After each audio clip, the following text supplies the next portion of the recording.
কোমলমতি ছাত্রছাত্রীদের খাওয়ানো হচ্ছে অস্বাস্থ্যকর খাদ্য। প্রতিবাদী বিদ্যালয়ে বিক্ষোভ ছাত্রছাত্রীদের অভিভাবকদের। ঘটনাস্থলে ছুটে এলেন মহকুমা শাসক।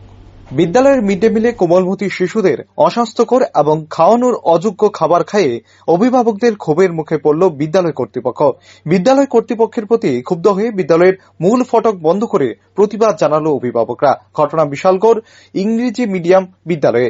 অভিযোগ, দীর্ঘদিন যাবৎ বিশালগড় ইংলিশ মিডিয়াম স্কুলে ছাত্রছাত্রীদের যে মিড ডে মিল চাল রান্না করা হয় তাতে পোকা ধরা এবং অত্যন্ত নিম্নমানের, যা কোনোভাবে কোমলমতি শিশুদের খাওয়ানোর যোগ্য নয়, যার ফলে স্কুলের মিড ডে মিল খেয়ে ছাত্রছাত্রীরা অসুস্থ হয়ে পড়েছে। ফলে সোমবার অভিভাবকরা একত্রিত হয়ে এর প্রতিবাদ জানিয়ে স্কুলের মূল ফটক বন্ধ করে দিয়ে বিক্ষোভ প্রদর্শন করে।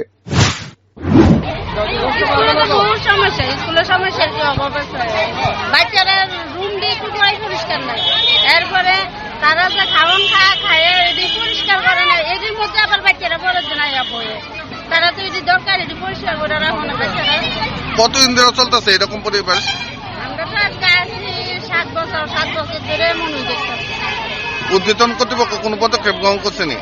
না। এটা কোন স্কুলে না? Bishalgarh high secondary.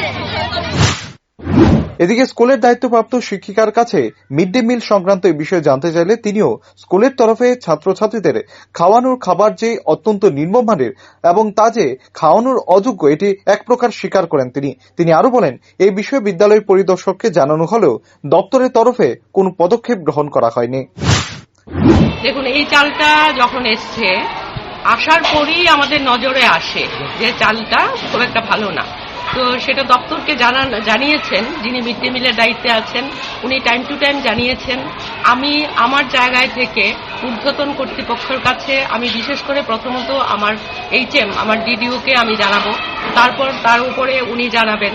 তো সেই মোতাবেক সেভাবে আমরা প্রতিনিয়ত জানিয়েছি এবং আমাদের স্কুলে আমাদের ভাগ্য ভালো যে একটা ভিজিটও এসে গেছে গত 19 তারিখে এবং সরজমিনে ওনারা পরখ করে গেছেন যে চালের অবস্থা। এখন দেখা যাক, আশায় আছি যদি কর্তৃপক্ষ যদি চেঞ্জ করে দেন, সেই আশায় আছি। এই চালটা এত খারাপ রিয়েলি সেটা বাচ্চাদের না, যে কোনো মানুষের খাওয়ার উপযোগ্য বলে আমি অন্তত মনে করি না। তো আমাদের তো কিছু করার নেই, ডিপার্টমেন্ট দিয়েছেন, এটা দিয়ে আমাদের কাজ চালাতে হয়। কাজ চালাতে গেলে আমাদের ঘন্টাখানেক সময় যায় চালটা পরিষ্কার করার পেছনে। তো আমরা নোংরা চাল অবশ্যই আমরা রান্না করাই না যতক্ষণ না পরিষ্কার হয়।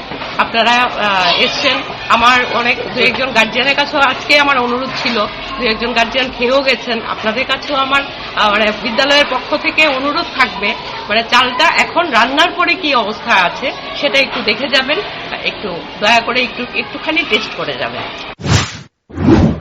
পরে খবর পেয়ে বিদ্যালয়ে ছুটে যান বিশালগড় মহকুমা শাসক তথা বিদ্যালয় পরিচালনা কমিটির চেয়ারম্যান বিনয় ভূষণ দাস, জেলা শিক্ষা আধিকারিক মলয় ভৌমিক, বিশালগড় পুর পরিষদের চেয়ারপারসন অঞ্জন পুরকায়স্থ সহ অন্যান্যরা। তারা স্কুলে গিয়ে গোটা বিষয়টি খতিয়ে দেখেন এবং পরে স্কুলের শিক্ষক শিক্ষিকাদের সঙ্গে গুরুত্বপূর্ণ বৈঠকে মিলিত হন মহকুমা শাসক সহ অন্যান্যরা। পরে সংবাদ মাধ্যমের মুখোমুখি হয়ে মহকুমা শাসক বলেন, মিড ডে মিলে আপাতত এই চালগুলো ব্যবহার করতে নিষেধ করা হয়েছে। তাছাড়া এই বিষয়ে তদন্ত করে দেখা হবে। স্কুলের প্রধান শিক্ষককে এ নিয়ে শোকজ করা হবে বলেও জানান মহকুমা শাসক বিনয় ভূষণ দাস। আমিও অভিযোগটা শুনেছি বা আমাকে বলা হয়েছে, ভিজিট করেছি স্কুলটা। ডিও ছিল আমাদের বিশালগড় পৌর পরিষদের মাননীয় চেয়ারম্যান মহোদয় ছিলেন। তো সেখানে অ্যাকচুয়ালি হয়েছে কি, চালগুলো একটু পুরানো, একটু জট বেঁধে গেছে। যাই হোক, তো ওদের বক্তব্য, ওরা ভালো করে ঝাড়াই বাছাই করেই খিচুড়িটা রান্না করেছে।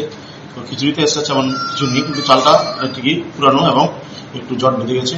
তো আমি না করেছি যে এই চালগুলি আর যাতে না ইউজ করে, যাতে ফ্রেশ চাল তুলে, আর বাকি বিষয়টা ডিও সাহেব দেখছেন যাতে আর এমন না হয়, সেই বিষয়ে ব্যবস্থা নিচ্ছে। স্যার, স্কুলের শিক্ষিকা অভিযোগ করলেন এইরকম চাল অনেকদিন ধরে ব্যবহার করা হচ্ছে।